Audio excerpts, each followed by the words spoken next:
All right, ladies and gentlemen, you are watching the Smoke to Think on opening screen. That's right, I'm just letting everybody know all content used here is used in fair use. That's the disclaimer. Everybody take note of the disclaimer.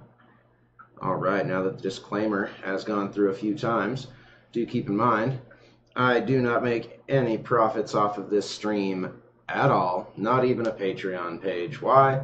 I don't know. It's just something I do for fun. I mean, maybe we'll make some profit in the future. That would be nice. But for today, I'm your host, Rod. Follow below my Budtender Rod. Woo, motherfuckers. All right. This is Blunt Talk Live. I'm your host, Rod the Budtender. Rodney Dangermouth. Rod God, the Rod Father, motherfucking man full of names. I got so many names, I don't know what to do with all my names. Don't worry about my names. What are we looking at first today? We're going to kick in straight up, going into the news. Looks like Nevada's 420 cannabis deals are going to be pretty off the hook. So that's true, I'm sure. Jumping to store-specific deals. Only got shit on Leafly for Henderson and Vegas, apparently. Oh, well, Reef has got some shit going on. $20 jars of distillate. Mints and tabs are 20% off. 20% off your purchase if you're a valid Nevadan. Concentrates from Hive, Bam, Vader, and Canavative. Only on the 18th. That's today, folks. Get down to Reef right now. Buy one, get one on CW Incredibles products. Hey, you know what? They make some fucking fire edibles, them folks at Incredibles. Get into that. It's delicious. 10% off ounces of flour by Trike. That's not bad. Trike's kind of a... They're not a top shelf, we'll say. I mean, they're not shitty, but they're certainly not the tops of the tops. But hey, 10% off that ounce price is probably pretty fire. I remember back in the early rec end of medical days here in Nevada, the Trike quarter ounces were like 25 bucks or some shit. They were cheap as fuck. Let's see here. Dixie Elixirs, 20% off, or buy two get one free. I'm gonna straight up tell you guys to go ahead and save yourselves the time and money. That Dixie shit's fucking disgusting. You heard it here, folks. It's fucking gross. Okay, fucking gross. The berry lemonade or shit, whatever I had was, it tasted like stale cough syrup. It was fucking nasty. Save your money. Don't buy the Dixie Elixirs. Get the Canna Punches by Canavative. They're fucking just so much better. So much better. Korova, they got pretty tasty chocolate. Those are buy one, get one free on 420 only, apparently. Head in, pick those up. Qual Cans, brownie and marshmallow treat bites. I never tried any Qual Cans edibles. Their flour was terrible, and their cartridges were okay. That's all I know about Qual Can. Canna Hemp, free CBD pain cream with tincture purchase. That's cool. If you're into the tinctures, you can get yourself some good old-fashioned topical on 420. That's pretty sweet. This is still Reef dispensaries. Okay, just double checking myself here, folks. Khalifa Kush from Trike. I didn't know Trike put out Khalifa Kush. That's cool. Khalifa Kush fruit chews by Trike. Oh, I see. They're just packaging for them. Makes sense. Let's see here. Reef dispensaries, Greenleaf Wellness and Sparks. That's just down the road. Place orders before 20 and get a pre-roll for a penny. Y'all gotta fucking kick it up a notch here, guys. Buy an eighth, get a pre-roll for 42 cents. That definitely gotta kick it up a notch. Spend $42 and get free merch and a pre-roll for 42 cents. That's actually kind of neat. Buy $125 worth and you get a gram for $4.20, free merchandise, and a 42-cent pre-roll. Okay, I'm gonna give you guys credit, Greenleaf. Not the hottest deals in town, but definitely some of the most clever and interesting uses of the 420 price tag, so that's pretty cool. I'm gonna give you for that. We're gonna give you for that. ATF, strain pictured above. I'm gonna be honest with you guys, ATF is a pretty good strain.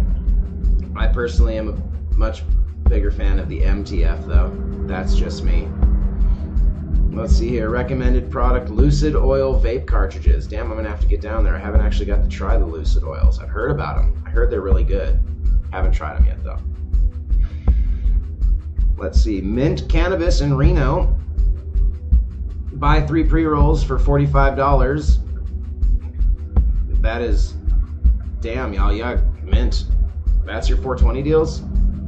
You guys must just fucking feel like you already got this on lock. You're like, we're fucking mint. We don't have to offer people any deals. They're just going to come here for 420. You might be right. I don't know. I'm just saying. 3 pre-rolls for $45. Are they full grams? I ask because you know that's what they're going to ask. Rise over in Carson City. $8 for full gram pre-rolls. $35 for full grams of sugar. Now that's a fucking deal. Yo, that is a deal. $200 ounce special and $14 Chiba Chews. Rise in Carson City. You're doing, that's pretty nice. Sticky Bitch by Shango and Outer Space by Remedy. Good strains. Recommended product, that ounce special from Atlas. That's good. Very nice. I like that. Way to go, Rise over in Carson City. All right, and that looks like the 420 deals coming up for the Reno Sparks area. If you're in Vegas, let me scroll back through there for you. I'm not going to do much in terms of actual commentary because I don't live in that area and I don't know what you guys got going on. Looks like the Source in Vegas is going to have some deals. You could win a pound of cannabis for every $200. That's fucking good. That's good. I'm going to guess that when you win a pound of cannabis, you can only collect an ounce at a time. That's an overtime thing. Yep, get an ounce every 2 weeks with a $20 minimum purchase. Oh, snap.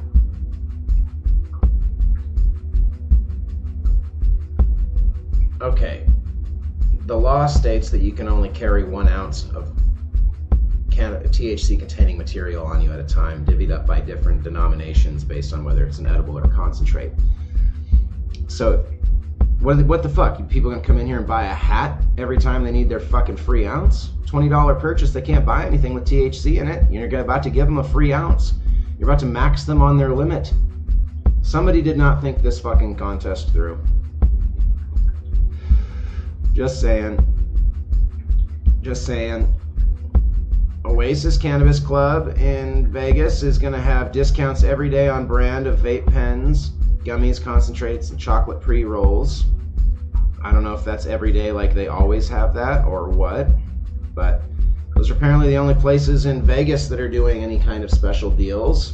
Admittedly, I'm a little disappointed in their deal.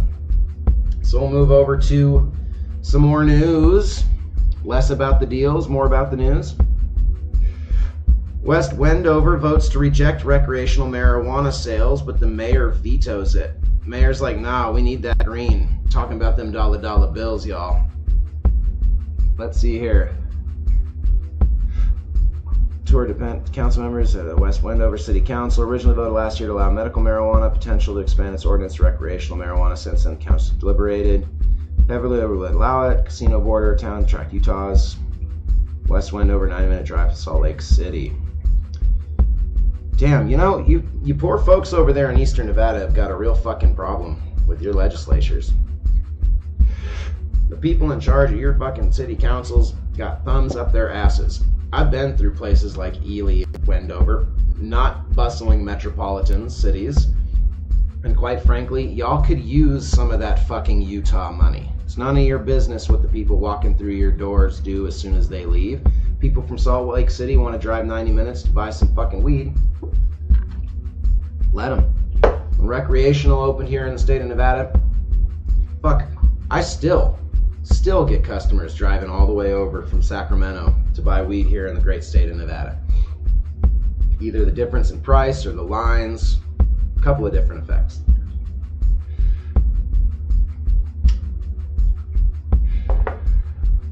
It looks like the mayor of West Wendover was like, nah.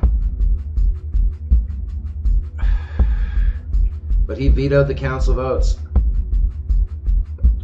That's great. That's great. Good for you, Mayor. Good for you, Mayor of West Wendover. Is there an East Wendover? Probably.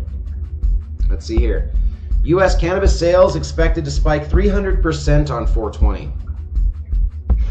Personally, I'm really excited to see what the state of Nevada pulls. I've got ears and eyes in several of the local stores, so I'll be filling you all in on some numbers. What did the city of Reno and Sparks pull for fucking 420? My guess is, on average, we're gonna pull a shitload of dollars, yo. A lot of money coming through this city.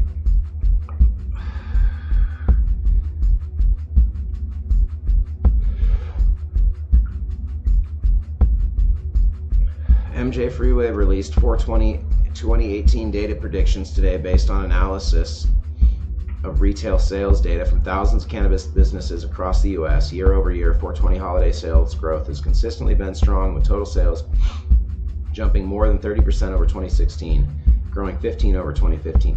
Fucking A. Expected 80 million in sales just on 420. Wow.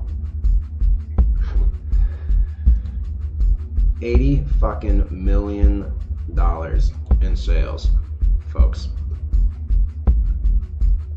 in one day. Not just for the state of Nevada, mind you, but for the country. But still, that's incredible.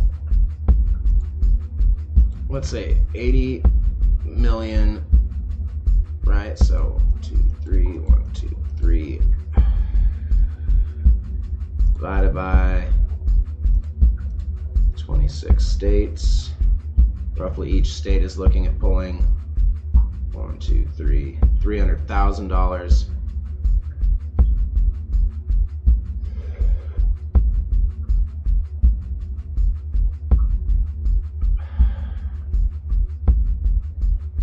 About $3 million just that day. All right, so $3 million times 0.18. Fuck, guys. So like, wow.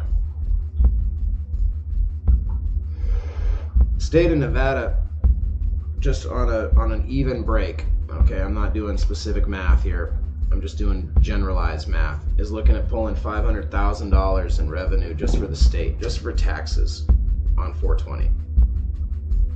That is abso-fucking-lutely amazing. Absolutely amazing.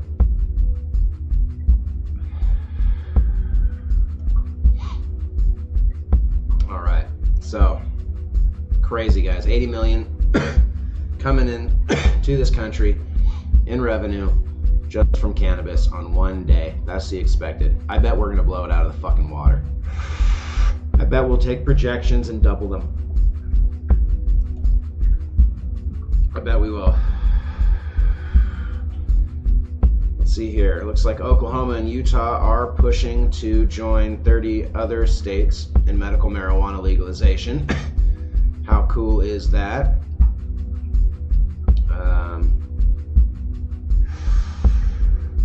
Thought this was going to be a story about how Oregon was running out of fucking pot. Okay, nope. That's good.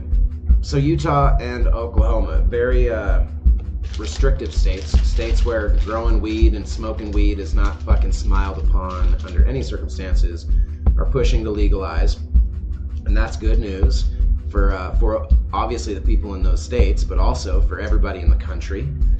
We are rapidly approaching a 50% at least medical legalization rate, and let's be fair, every state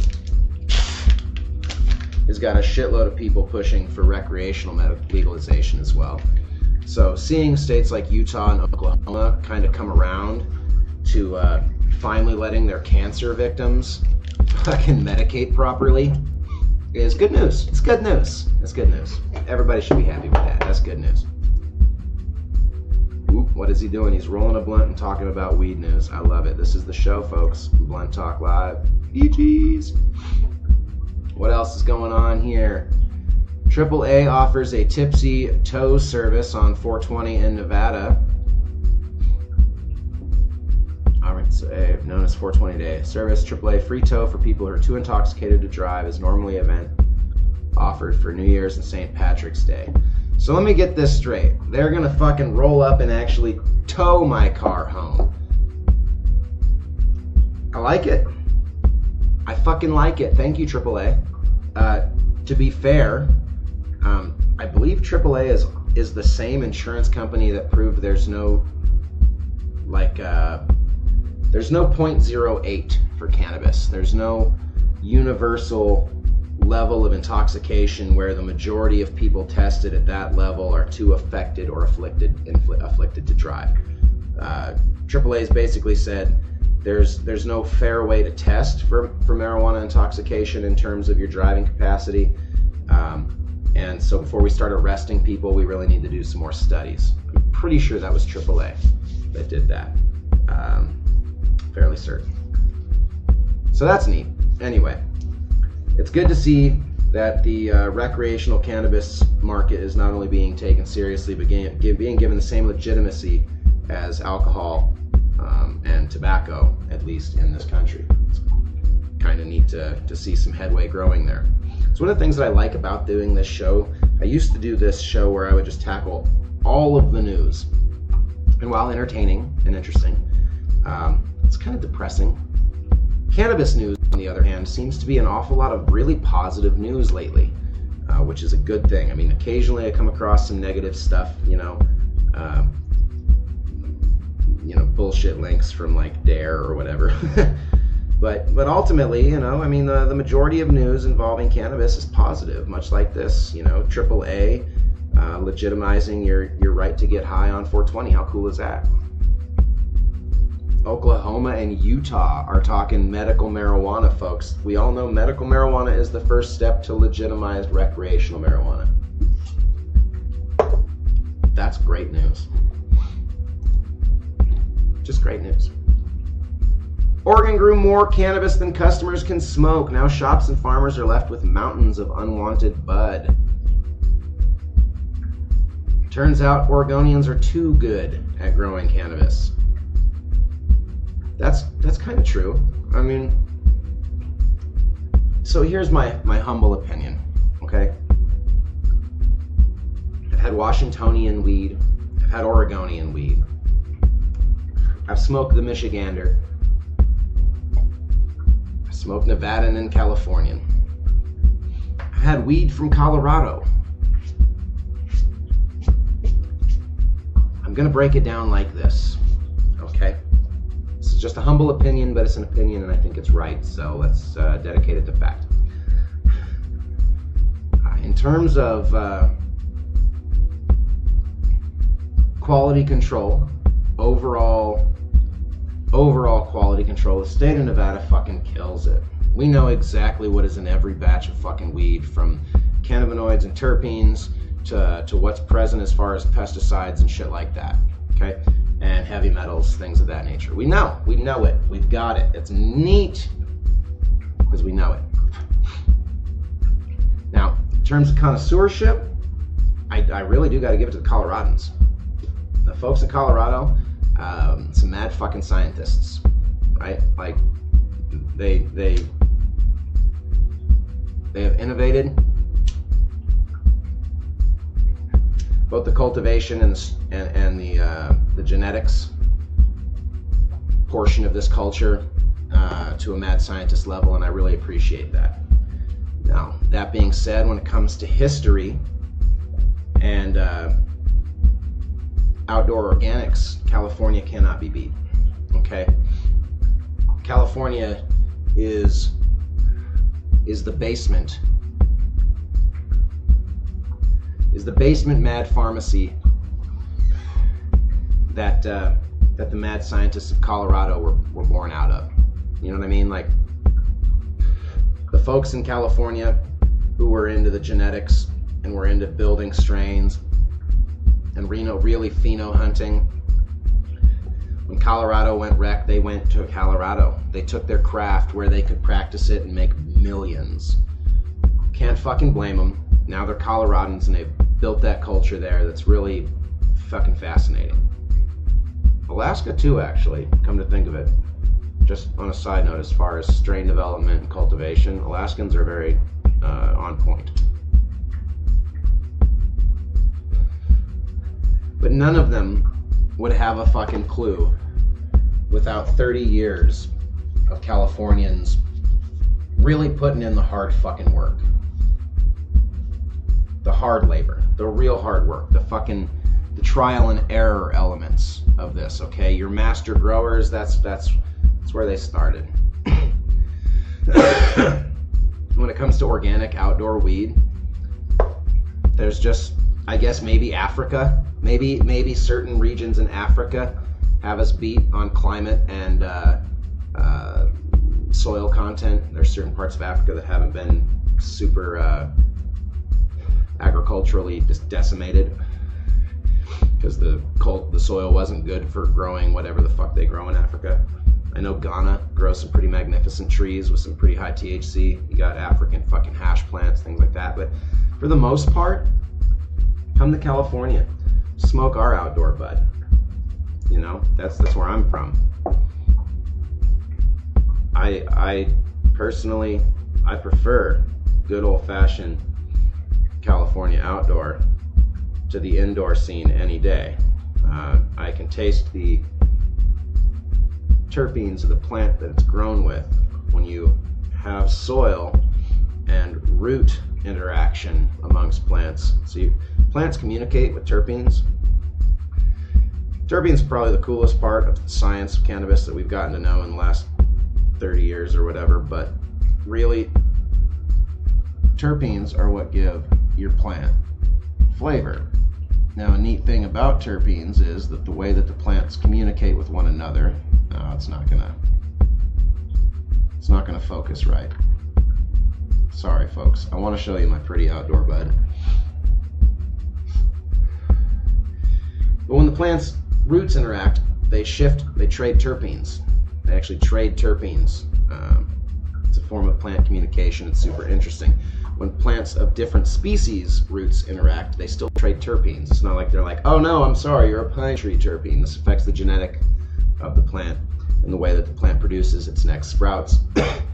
Those clones are then pulled. Anyway, my point is that when you smoke an outdoor weed, it's like wine. You know, you taste the plants it's grown with. I love that.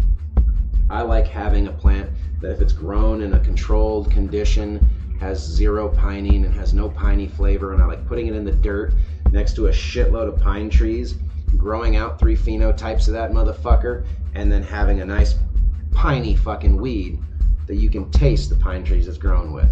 That's fucking cool. And you get that from NorCal. You get that from the Northern Californian fucking region. Southern Oregon as well, but not quite as much. The reason it's very, very hard to grow outdoors in the Southern Oregonian region. A lot of rain, a lot of moisture, a lot of mold to combat. Your plants are real airy and big. You gotta have a lot of fans, mostly greenhouse. Anyway, I digress. Oregonians, coming full circle, somehow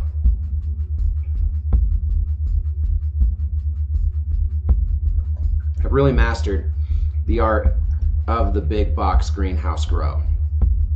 Right? They have the same soil contents and soil access that the Northern Californians do. Good, rich, undeveloped soil. But again, like I said, it's just too moist up there. Too moist in Southern Oregon and Central Oregon. So they got to build greenhouses. It's very expensive, but the weed is excellent. It's fucking fire. They do a great job, and they have they perfected high yield growth techniques over there that I've never seen anywhere else. A lot of the growers that I know in Oregon are team warehouse growers, and fuck me, dude, some of the and these are not people with $15 million to start a $25,000 plant operation.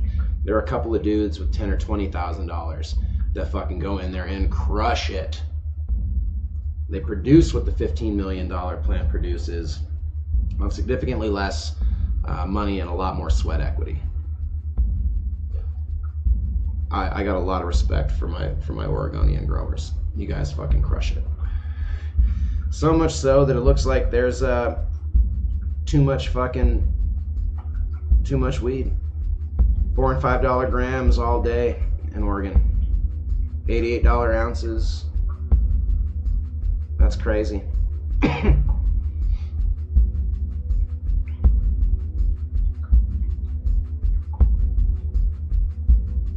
That's great. Truth is that cannabis prices shouldn't be astronomical. They shouldn't outweigh this article says a gram of weed is less than a glass of wine. I'll tell you right now, one glass of wine is a good solid buzz for somebody. I'm smoking a gram right now. I don't think that's a misplaced price point. Now, how the fuck they grew so much weed they can't satisfy all of their stores is not so much the fact that they grown so much pot as much as that Oregon, like California, does a lot of the exporting to the rest of the country.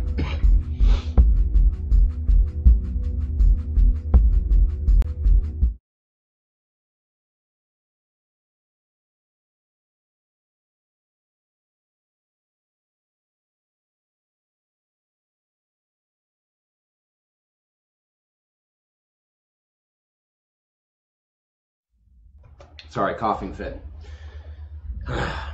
Oregonians export a lot of fucking grass to the rest of the country. What this means is that in terms of your average guy on the street in, say, Eugene, Oregon, he has very little incentive to go to any of the stores to buy weed because he's got a cousin who's got fire-ass shit he grew in a warehouse with his homies. And they already made their quota for the guys that they know in New York, and they still got 4 pounds left over just in their fucking closet. So, and the price is the same. It's just these old black market networks are going to be real hard to fucking shut down. And because of that, the stores are going to have a little bit too much weed left on their shelves. The growers that are working legitimately with those stores are going to have a little excess. Hopefully in the next 5 years, we'll see the actual legalization in this country, and states like Oregon and California who legitimately just grow too much fucking weed will be allowed to export that weed across the nation legally and without repercussions like losing their homes, houses, lives, businesses. So,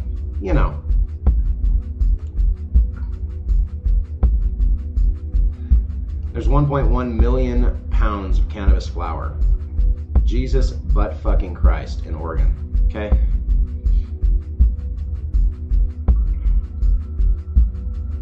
Oregonians smoked, vaped, or otherwise consumed just under 340,000 pounds of legal bud. Yeah, so they grew 1.1 million thinking, it's going to exponentially increase, and the reality is that people are buying this shit on the black market. If you think Oregon's not smoking several million pounds of fucking weed to themselves, I'm sure Oregonians can put down 2-3 million pounds of fucking weed, okay? Between them and all the people that they love and visit and come to see them and all of that, I would be interested to see how much weed they think is grown illegally in Oregon. That'll be for another day.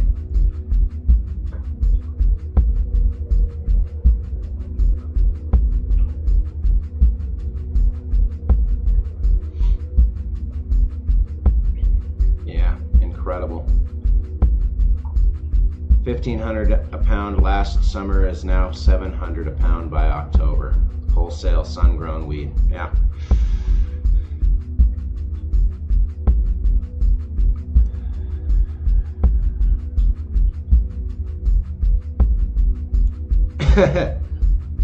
Gram of the beloved Girl Scout cookies now sells for little more than 2 boxes of actual Girl Scout cookies. Love it. Well, there you have it, folks. If you're looking for the cheap weed hook, head to Oregon. You could probably fucking supply a small town in the Midwest with off the fucking shelf prices. That's incredible. $4 a gram. Love it. Ooh, Forbes' cannabis ramps up to compete with wine. That's right. The cannabis industry is fucking competing with the wine industry. What are our numbers? What are the numbers, folks?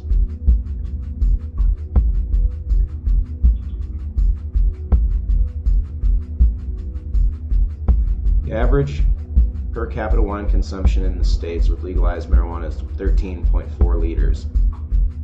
Average state without legal adult use marijuana is 8.2 liters. Over 30% of the U.S. wine by volume is consumed in states that have legalized adult marijuana use.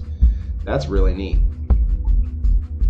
So it's just going to show that if, once again, since I love talking about shovels in this green gold rush, if you're looking for another shovel, perhaps again, an experience-based venue in which you're pairing wines and weeds is data-supported a good fucking idea. Just saying. Good idea. It's a good fucking idea. I'm gonna steal it. I'm gonna use it right now. Yeah, come to my house. I got weed and wine, motherfuckers.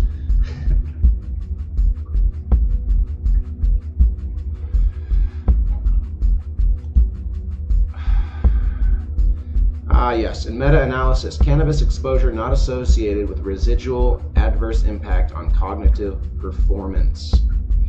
Cannabis exposure in adolescents and young adults is not associated with any significant long-term detrimental effects of cognitive performance, according to a systematic literature review published today in the Journal of JAMA Psychiatry.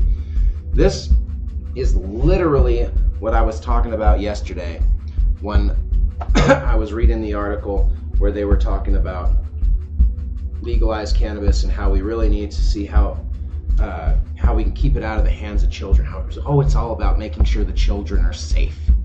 And I said, instead of legislating shit for adults based on how it affects children, can we at least do some studies to see how it affects children? Turns out it doesn't affect them in the long run negatively at all. Scientific data. That's important. That's real shit, yo. Am I saying let your kids get high? No. But what I am saying is if your kids want to get high, it's not the end of the fucking world. THC breast milk. This was another one. This is another one that fucking got on my nerves the other day.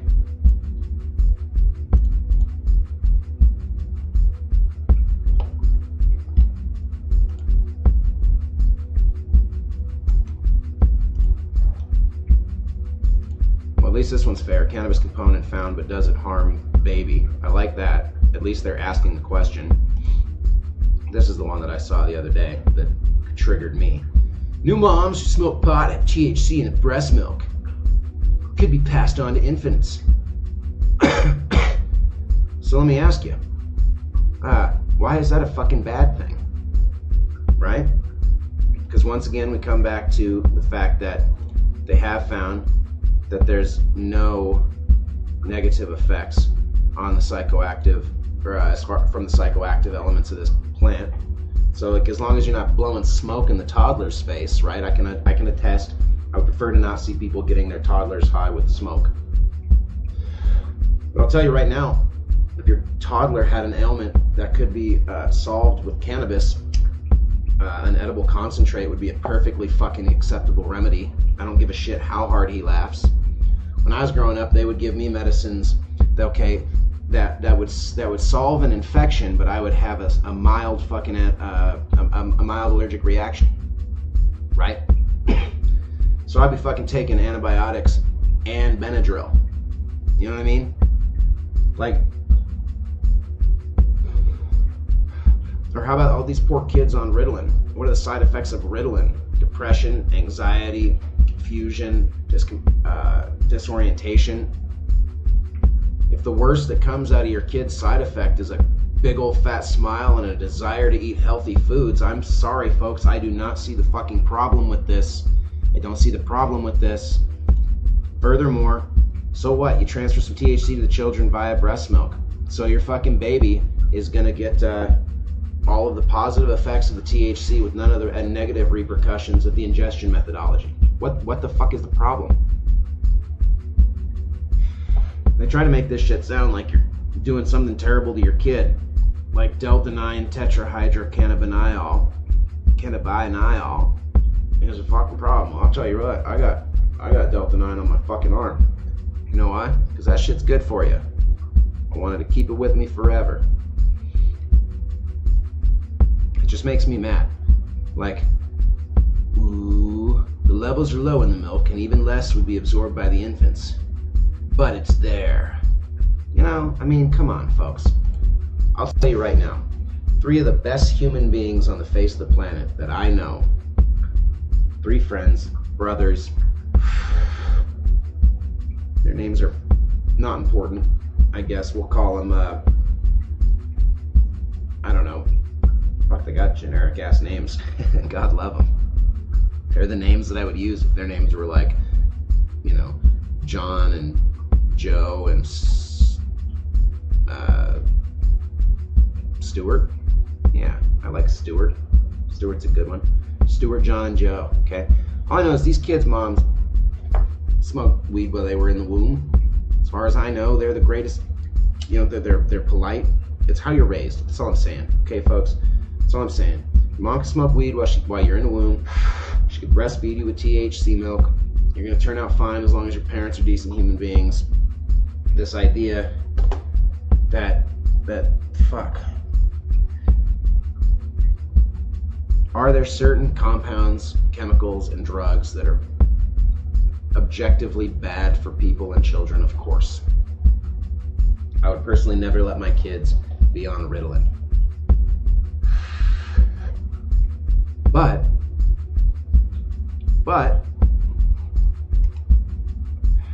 just the same, there are chemicals, compounds, and drugs that are non-harmful and don't hurt your kids, don't hurt your body, don't hurt you.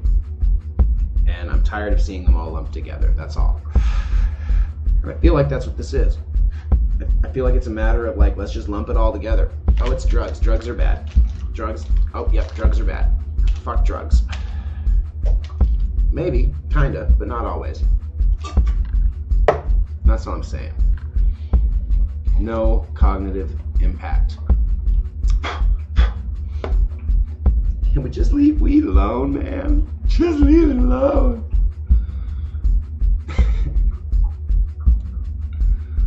Oh, goodness.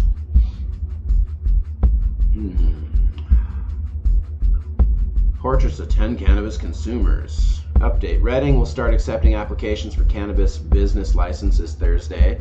That's Redding, California. That's very exciting for those folks in that neck of the woods.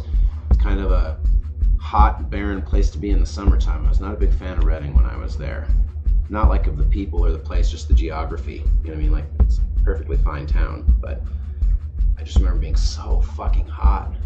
God, it was hot. Meta-analysis, not residual effects. Early Facebook backer teams up with Snoop D-O-double-G to invest in a cannabis startup. Yeah, I had to say it like Snoop because that's cool. Alfie Dingley's family apply for medical cannabis. I don't know who Alfie Dingley is, but that's some BBC shit. UK is working on medical cannabis now. How cool is that? How taking your dog to work can be as relaxing as cannabis. Damn, Leafly, you looking for some clicks, dog. I'm gonna call bullshit on that. I mean, I love my puppy, but even when I'm hanging out with my dog, I want to smoke a blunt. Is cannabis the new wonder drug? From Israel. Probably. Herbal Notes is planting the seeds of culinary cannabis in Chicago. Oh, Chicago's going wreck soon, motherfuckers. I'm gonna come home. It's just a great city. I miss Chicago. Businesses optimistic, wary in wake of Trump's pledge to back off cannabis. That I'm not surprised at all to see. Cannabis was not something he was ever against. He never spoke out against it. As I recall on the campaign trail, he was like, yeah, medical cannabis, good shit, all right, do your thing, folks. Let's generate some tax revenue. Calls about children exposed to cannabis increase 40%. I love this. You see this shit all the time. Okay. Blah, blah, blah, blah, blah. Correlation raises 40%, now cannabis. Before the legalization, when your kid got a hold of, let's say, your weed brownie and took a 14-hour nap, you just kept a fucking eye on him, okay? You didn't take him to the hospital because you didn't want to lose your fucking kid and you knew he was fine. You have these young millennial parents, they're fucking helicopter parents, right? We talking like they got this poor kid's fucking every waking moment planned out to a T kind of parents, okay? Kid gets into some brownies. Weed is legal. She's freaking out. She's freaking out. She picks up the phone. You're like, baby, it's fine. He's gonna sleep for a few hours. It's not a big deal. Remember when the dog got into the fucking weed bay? It's not a big deal. It's the same thing. We're mammals. It's not a big deal. Nah, she calling the motherfucking ambulance. Okay, ambulance arriving. Kid wakes up a few times, giggles, falls back asleep. The fucking hospital doctor's like, yeah, he's fine. We're gonna keep him here for a few hours because y'all got insurance. This is real, folks. This is how this works. Okay, the kid's fine. Fucking kid's fine. Don't call about cannabis fucking exposure. It's not exposure. I cannot tell you how many fucking weed dealers I've met in my life who told me that they got high at like 9 for the first time. That's not an exaggeration. That's real. Shit is fucking just not dangerous. It just drives me nuts what you see in the news sometimes. All right, so Alfie Dingley, Alfie's mother, family of 6-year-old boy with epilepsy, applied to the government to be able to use cannabis oil. Alfie Dingley from Warwickshire. Rare form of illness caused up to 150 seizures a month. Jesus, that poor little fucking kid. He's gonna have some serious abs though. During the Prime Minister's questions, Miss May said she wanted the Home Office to look at the application quickly. Excellent. Well, good for them. I hope they get it. Poor kid, fucking 150 seizures a day or a month. That's fucking insane. That's fucking insane. Fucking insane. That's like, wow. Wow. Poor kid. Cancer, chronic pain, epilepsy, asthma, insomnia, PTSD, inflammatory bowel disease, Parkinson's conditions can be improved and possibly cured. Medical cannabis keeps growing stronger and louder. Well, I don't know why it won't let me scroll all the way over. That's goofy as fuck, but whatevs. Medical cannabis, 1990. Well, fuck yeah. All right, way to go, people in Israel. Not just talking about the cannabis positives, but really fucking singing their praises, calling it a wonder drug. I like it. I don't know if it is, but I like that. That's neat. Herbal notes, seeds of culinary cannabis come to Chicago.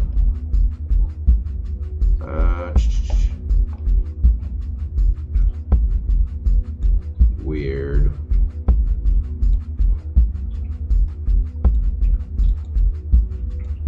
God damn it. Here we go.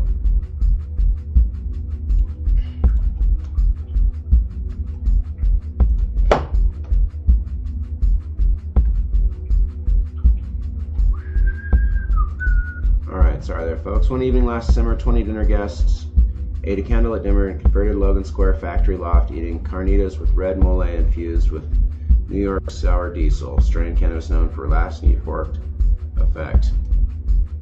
Name, chilaquitas with Cali salsa. Okay, but how are they doing this? In the corner, the DJ was playing mixed pop international. One guy approached and genially asked if I was a narc. Love it.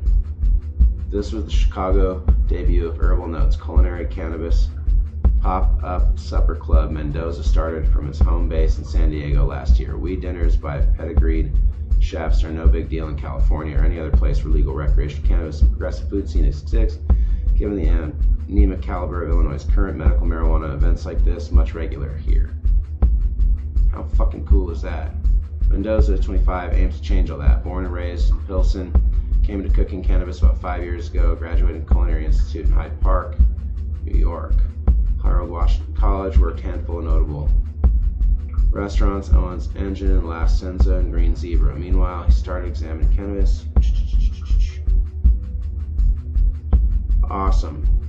So this is basically a fucking, it's like a speakeasy dinner club. How cool is that? Now, I mean, in San Diego, like they said, that's no big deal, but pulling this shit off in Chicago that's a big deal. $125 6-course meal, almost instantly sold out. Excellent. All to medical patients, doing it as legal as he can. I like it. Woo! Guys, Chicago is a cool fucking city. I highly recommend checking it out, spending some time over there. It is hands down my favorite city in the Union, but you know, don't take my word for it. Go check it out. All right, we are now at 45 minutes, so it's at this point that I want to invite you who have been watching to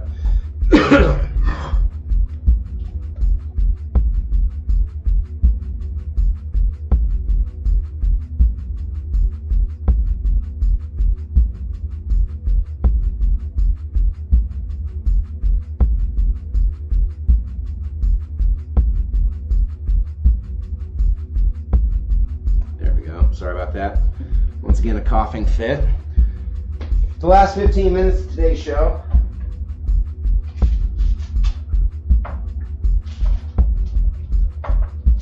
I want to do what I can really only refer to as a test run. Damn. Not food, not everything. Not everything. Today's test run is going to be of a new project that I'm working on. It's pretty fun, pretty effing excited about it. It's a basic cannabis course, and basically what we're doing here is let's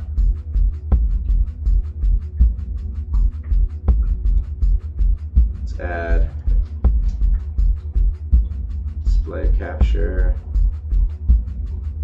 browser source 3. Click OK.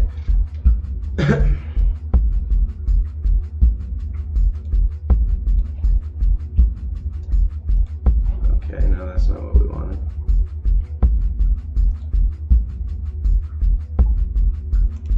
Oh, I see.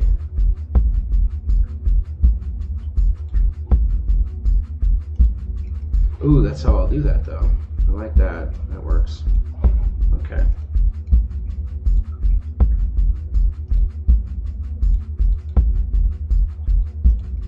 Excellent. There we go.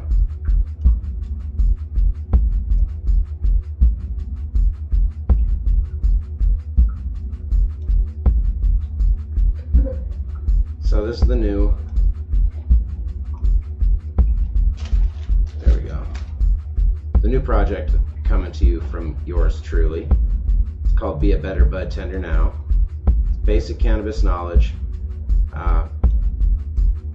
but up to date basic cannabis knowledge. So this is the real deal shit, folks. This is basically, if you want to be a budtender in this upcoming gold rush and you want to know, what do I need to know to get my foot in the door? What's going to help me rise above everybody else? What knowledge do I really need to have to impress the manager interviewing me for this job? Now, of course, there will be other elements to this. It's going to be a blog. Usually I'm just going to do a rundown of whatever we did for that particular day's episode, but you know, show notes kind of thing. But it'll be a basic course, and essentials of what do you need to know to get your foot in the door. How do you become a budtender? What do I got to know? What kind of stuff is going to make the manager go, oh, this motherfucker really knows what he's talking about? So this first episode is just general basics, cannabis basics. I'm going to do some videos on things like terpenes, different terpene profiles, specific highs and effects, what to look for in terms of, certain, let's say somebody comes in with a certain ailment, what kind of profile is going to be best suited for them. You will find that I am a student of terpenes. While I do find that indica and sativa have certain generalized effects, I recognize their place in this world as adjectives. So what you're about to see here as I finish rolling this joint is just going to be a test run, kind of what do you call it? Like a rehearsal, I would say, for the very first edition, the first episode, let's call it, of Be a Better Budtender Now. Calling it Cannabis, a brief rundown, because that's what it's going to be. It's just going to be a brief rundown, just a quick little this is what it is, folks. So let's roll and smoke this joint.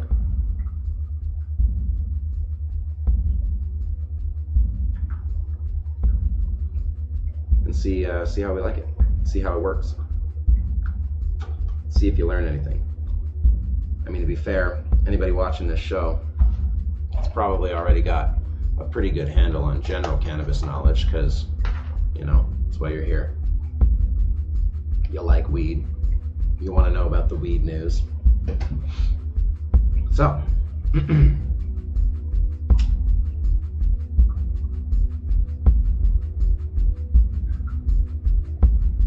you want to be a bud tender.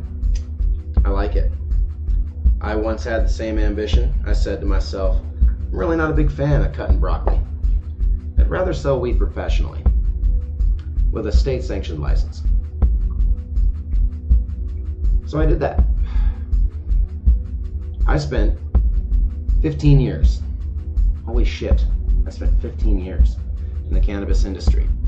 Obviously, not all of my industry knowledge was acquired in the white hat division of this industry. I spent a little time in the black and gray areas, admittedly. Thankfully, all of the statute of limitations is up. I still won't speak too specifically about that. But nonetheless, when I walked into the interview, I had a plethora of knowledge. I had 15 years worth of experience behind me and under my belt to say, look, not only do I know how to sell, I know how to sell weed.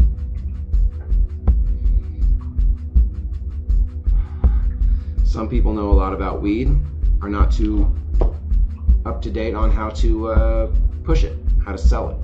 You might know a lot about the weed, but you may not know enough about this customer or the different types of customers to adequately narrow down searches and make people more comfortable, make them buy what you want them to buy.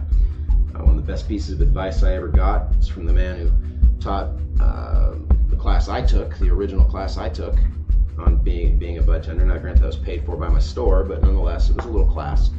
And he said, people will ask you, what do people buy? Now, it doesn't matter what you answer. The reality is they buy what you tell them to. They buy what you want them to. You choose. That's your job. Your job is to choose. Now, that's a piece of free information. Anything else like that, you got to pay for. So, Be a Better Budtender Now presents the basics of cannabis, or Cannabis, a brief rundown. First, let's talk history. It's about 5,000 years of history, going back to 2900 BC. Emperor Fuxi just lamented on cannabis's helping his upset stomach. It's a good nausea reliever for the man. Fast forward 1400 years, and you find it referenced in the very first ever book on medicine, the Chinese Pharmacopoeia. And in there, they of course talk about its uses as pain reliever, stomach ailments, sleep, anxiety. It's good shit. Long history. We find it referenced in the Bible, the First Testament in Exodus, also later through the same basic reference in the New Testament in Jesus, as an anointing oil, using 9 pounds of cannabism,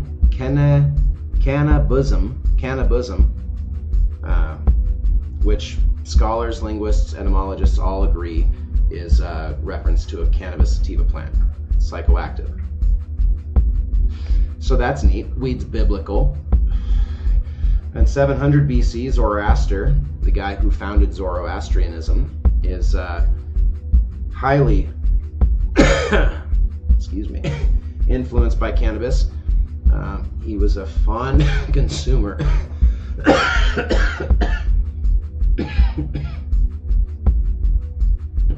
He fondly consumed bang, an Indian drink comprised of cannabis oil and milk.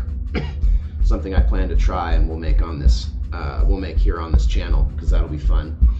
I'm also gonna make a Hercules thing, but we'll get to that later. This is a test run. Remember, Rod, test run. Keep focused. And he named it. Zoroaster named it the most important out of 10,000 medicinal plants. That was in 700 BC. Now it was brought to North America by the Jamestown settlers in 1611, where it became a major crop and sustained its status well into the future, up until 1762, when they actually passed laws that said you were breaking the law if you didn't produce hemp in North America. That's cool. Now, from the 1840s to 1911, it was a widely accepted and used medicine here in the United States. In 1911, Massachusetts started the Prohibition fad, which grew and collected steam up until 1937,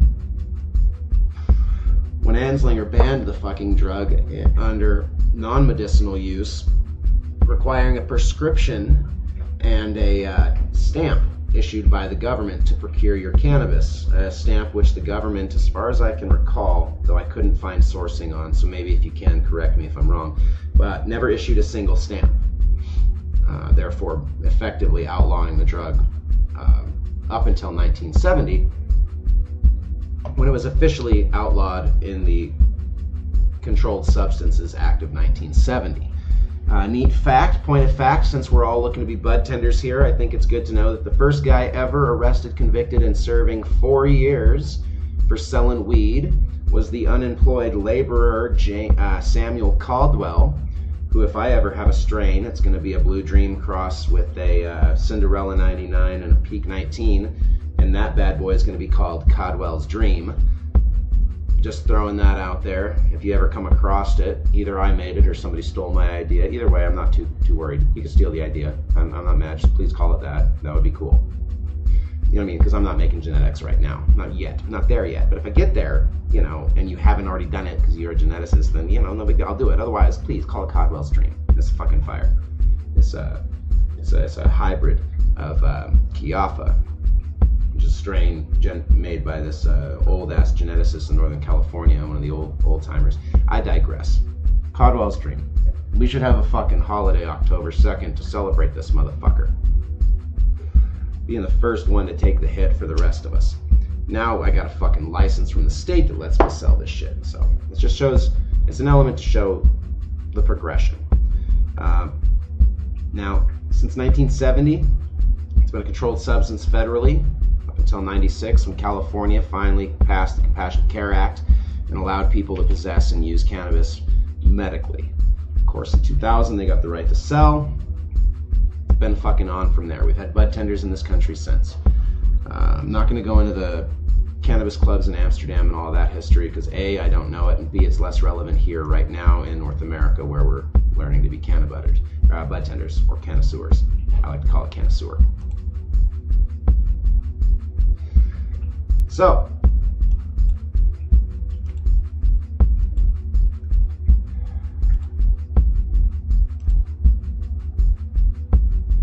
what do we got? Different types of cannabis plants. Cannabis grows, and I leave the fourth out, but in 4 main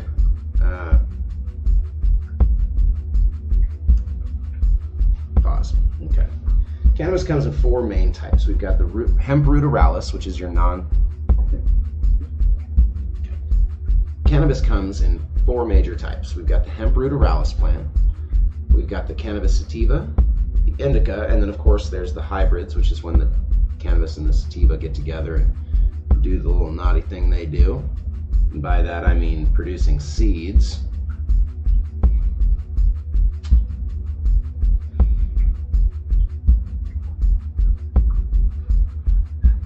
Now, most people think of and know indicas are more lazy, lethargic, and sleepy, while sativas are more uplifting, focused, and social.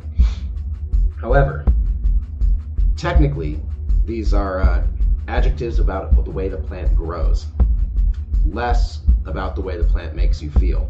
While the plant's general feels are a rule of averages, what is not is the way the plant grows. So, sativa plants will have long, stringy, well-fanned out leaves, as well as tall, stringy, kind of tree-like branch setups, where indicas are going to be fat and stubby all around, whether it's the fat, stubby tree leaves, look like big maple leaves, or the fat, stubby, bushy, short kind of plants that they produce. Ultimately, the only thing that you can know about a plant that you're about to smoke when someone tells you it's an indica sativa is that that bud at some point had a leaf that looked like this or this and came off of a plant that looked like this or this. That's its only true meaning. It really only is an adjective to describe the way the plant grows. That's very important because as a bud tender, you're going to have people who will ask you for a specific type of effect from their weed, and the weed that you have that may be best suited for what they're looking for may be a sativa. But they're looking for that pain relief, and they know indicas are always good for pain relief. Maybe they don't want to be in a coma though. They want to be more social and in pain, and not in pain. So you know the best way to go is going to be a sativa, strong sativa leaning hybrid.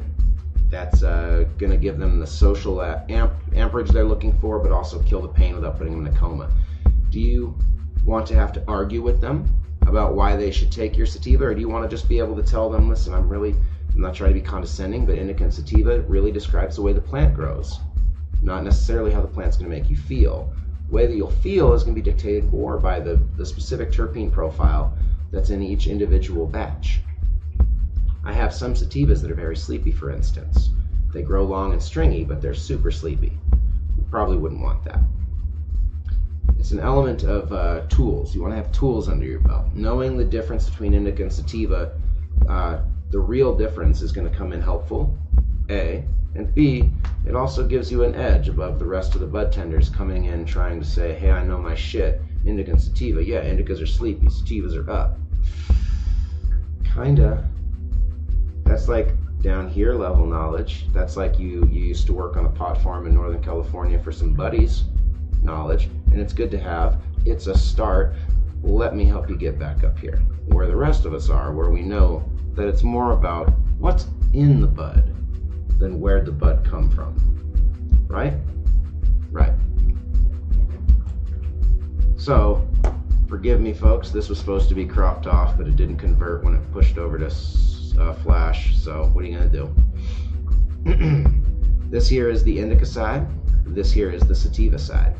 Sativas are usually be higher in THC and lower in CBD. They're usually going to be a little perkier. I don't know why this is painkiller. It's going to be a little more creative, usually more social, a little bit more antidepressant, a little bit more of a mood lifter, definitely more of an appetite stimulant, right? Whereas indicas are usually going to be where you see most of your CBDs popping into place. A good mellow THC, sometimes real high, but usually pretty mellow. It's going to be more about the body high, more effective of the brain. Then you're going to have some sedating effects, usually a little more lazy and lethargic. I don't know why it's talking body high over and over again. These infographics suck. This is why I'm doing this, so I can see what do I need to change. You can leave that in the comments right down below. I definitely need to change that. It can be usually a little more sleepy, a little more sedating, a little more pain relieving. That's really what I would say is the painkiller is better on this side of things. But hey, I just do this for a living. Of course, there are hybrids. Hybrids are where they've taken a strong sativa plant and a strong indica plant and they've smashed them together and generated a new plant. Indica heavy hybrids are going to be ones that are usually good for functional pain relief, not coma inducers, but they may not be the best for operating things like heavy machinery. Whereas sativa heavy hybrids are going to be usually good for some pain relief, but they'll also produce a nice, happy, social, focused effect. They're good for any time of the day, whether it's the morning before work or after work when you're trying to just kick back and get ready to eat a nice fat meal. Now, down the middle hybrids, while genuinely are more rare, you don't find them as often where it's a good even mix, but they do exist, and they're usually great relaxers. They're good mood lifters, they're good social amplifiers. They're not usually peppy or amped so much as not sleepy or coma inducers. They're not going to usually give you a specifically focused effect, but they're not going to keep you too wandering and too off in your own head. They are really mellow harmonic experiences. Hybrids, they usually grow right in the middle, right? So you're going to see stringy long fingers, but the strings are going to be nice and fat and bushy. You will have a taller plant with a little bit more distance between each branch, but each branch is going to be a little bit more full, a little more bushy. They'll grow a little closer together and tighter. That's very interesting stuff, and it's good to know. So why does cannabis work? That's going to be where we're looking at the chemical composition and the phytochemicals involved. Two most important sets of chemicals found in cannabis, naturally by the way, are going to be cannabinoids and terpenes. Cannabinoids are going to be your tetrahydrocannabidiol, the THC, or the cannabidiol, the CBD, or the cannabinol, the CBN. Now, THC is the one that's psychoactive. It's what makes your brain feel creative, makes you kind of giggly, makes you want to laugh, makes you feel a little lifted, kind of buzzy, feel. Now, the CBD is the one that's going to make your spine tingle down the middle. You're going to feel that warm kind of relaxed sensation. It might make your eyes droop a little, but not too much. If you're in pain, you're definitely going to notice the anti-inflammatory effects. It's very soothing. Soothing is the adjective I would use for CBD. It's also an excellent anti-anxiety option for people who are high anxiety, they smoke a little too much and they get a little paranoid. CBD is a great come down. A lot of people carry pure CBD pens just for that. That's an upsell tip. Keep that in mind. It's going to come in use in the future. CBN, also less common, rarely found in sativas, but it is found in sativas. I've seen it in Cinderella 99 and in high levels, coma-inducing levels. It affects the part of your cerebellum. It affects the part of your nervous system that says, I'm sleepy. It gives that trigger. So if somebody's looking for a good insomnia medication, something that's got some CBN in it is usually an excellent option. It's a good solution when somebody's having trouble sleeping because of their nervous system, right? Maybe they've got genuine insomnia. There's things not firing quite right in the brain, as opposed to somebody who maybe isn't sleeping because of anxiety or their brain just moves too fast. I mean, a lot of times people are just thinking too much. They need more of a sedative, less of an actual sleep inducer. Which brings us to terpenes. They give us our smells and our flavors. So when you smell your weed and it's got that strong citrusy smell to it, or that piney minty smell to it, that's going to be a combination of different terpene oils releasing aroma molecules that are actually affecting your nose physically and titillating the ends of your fucking nostrils. The olfactory system is physical, actually particle reliant. So the terpenes are going to be the little little oil molecules that are constantly evaporating extremely slowly off of the bud and into your nose, giving it that strong, happy smell. They have physiological effects on the body and the mind. Some are focusing, some are sleepy and lazy, some are a little more social and talkative and floaty and imaginative. Some are downright coma inducers. So they have physiological effects. Now, the major effects of cannabis in general, this last one here should be a bullet point over here, is going to be determined by the profile of terpenes and cannabinoids found in each batch of the cannabis. So you might find a bud, for instance, that has, let's say, 20% THC, a non-present amount of CBD, maybe a 0.03 on the CBN, and then some myrcene, some limonene, and some caryophyllene, right? And I know these words don't mean much to you now. What I'm suggesting is that based on that data set, that set of information, you can determine that this is going to be a nice mellow high at 20% THC. Shouldn't induce any anxiety, but it shouldn't leave anybody unsatisfied. The high levels of myrcene, let's say it's got 8 milligrams, is going to be very sedating, almost sleepy, definitely going to produce a nice eye droop. Sedating, excellent for just mellowing out after a hard day. Drift you right into sleep, but it's not going to produce a coma because it's got 4 milligrams of that limonene, which gives it a nice citrus, lemony lime kind of smell and taste, which counteracts the more musky cat piss almost odor of the myrcene.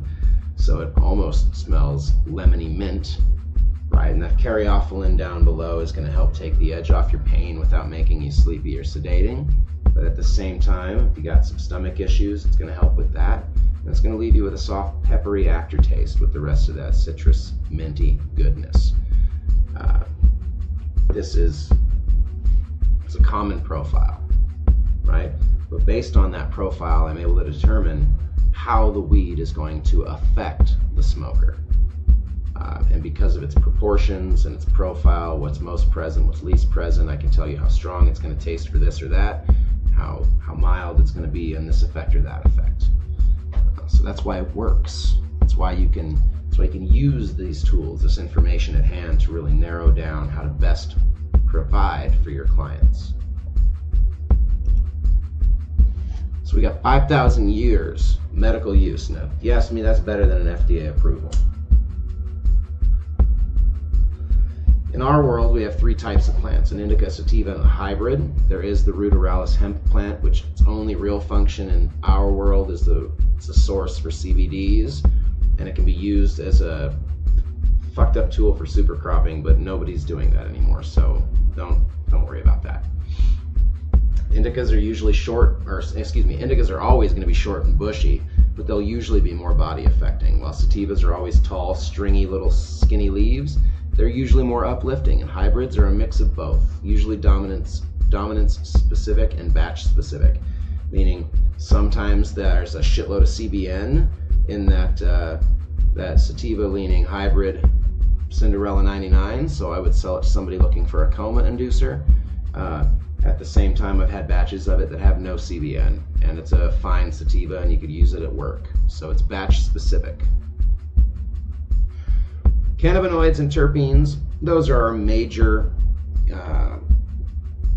affecting elements of the cannabis plant. They're what's going to give you the majority of your feels, your highs, your woes.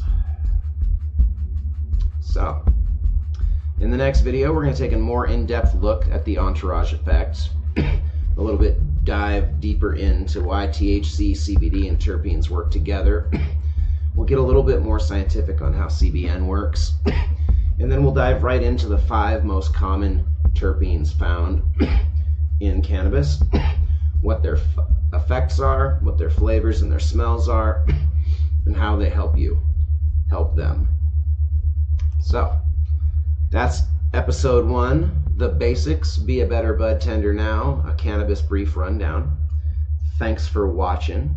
Please leave feedback below.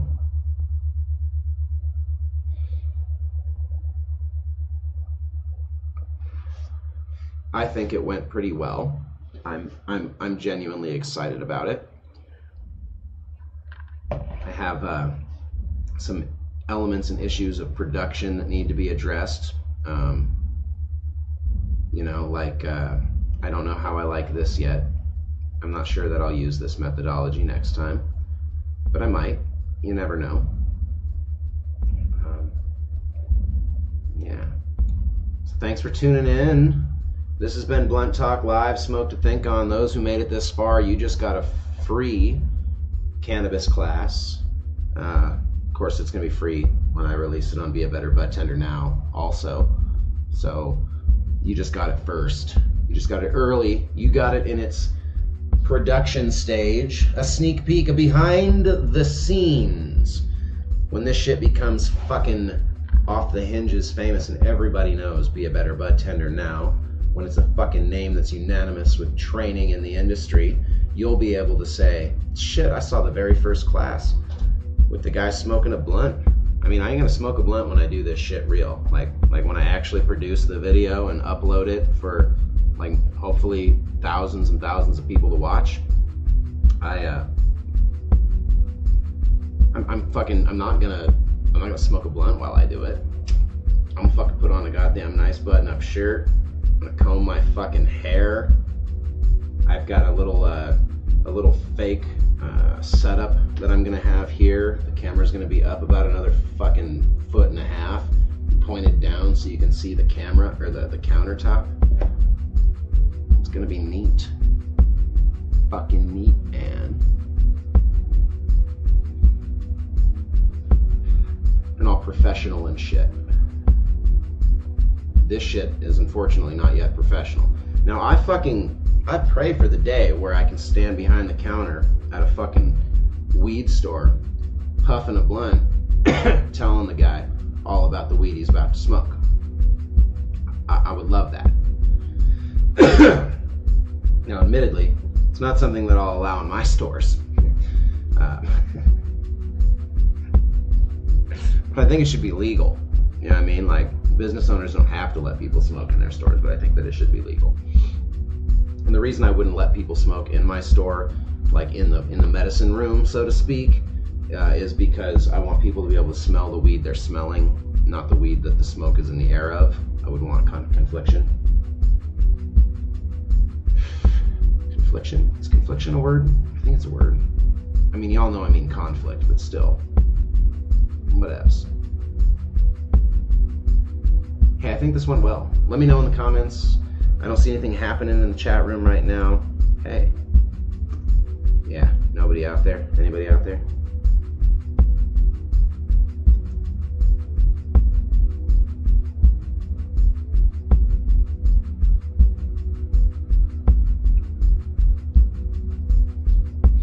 Nope, nobody's out there. That's okay. I'm not sweating it. Every episode we do, we've been getting more views, longer view times. I'm not about to say that the show is taken off. Taken off. Where's my range? I got like this much room to work with now with this big ass motherfucker over here. But I had to do it that way because otherwise, you know what I mean? It's harder to read. Like, is that better? Can you still read that? Fuck, I don't know. You know what I mean? Like, my guess is no, not very well. I mean, I do prefer this as my size. I do prefer that this be where it is in that 515 range. That's 766 for the position. Just in case anybody else is using Open Broadcaster and wants to know where I keep this shit. That's where it's at. But you know what I mean? Like, can you read the text now? Let's fucking open up this bad motherfucker.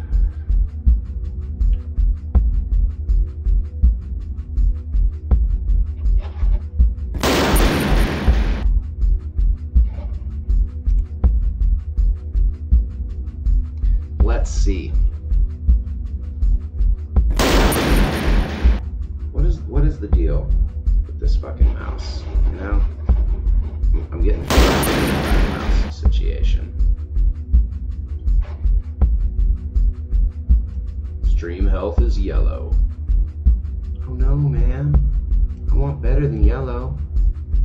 Let's go back to the text.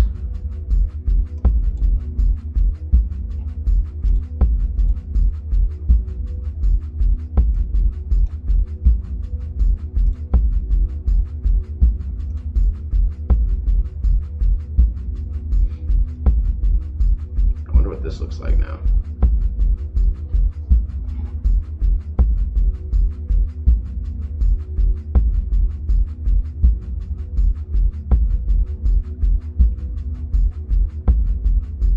To the text. I'm just waiting. I'm just watching. Yeah. That's just as good, I guess.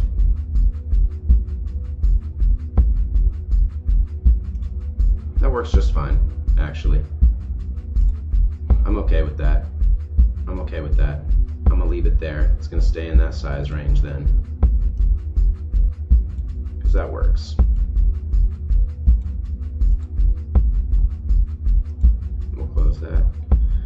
All right, that was the test run. Thanks for tuning in. Thanks for hanging out. Hope you learned something. I really like the history of cannabis and its use part. Oh, that's what I'll do.